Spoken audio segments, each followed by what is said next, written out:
Welcome to Kenton Teaches. Enjoy the video. Open iMovie and click Create New Then Movie to start a project. Choose a name that describes your video and press Create Movie.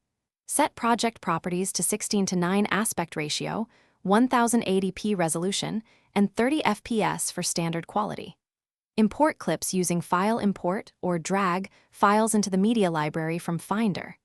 Review clips in the browser and mark in and out points before adding. Drag chosen clips onto the timeline in the order you want them to appear. Trim clips by dragging edges in the timeline to shorten or extend.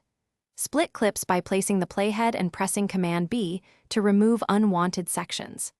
Add transitions from the Transitions panel and preview them before committing.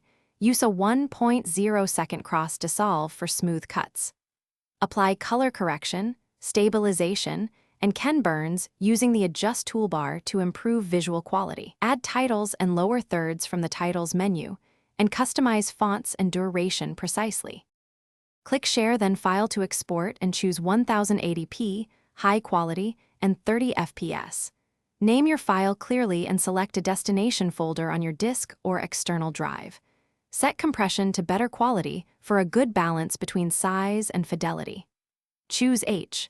264 or HEVC when available for efficient encoding and smaller file sizes. Review estimated file size before export and adjust resolution or quality if you need a smaller export. Use the Share menu to upload directly to YouTube, Vimeo, or save to disk for later distribution. Thanks for watching. Please subscribe if this video was helpful.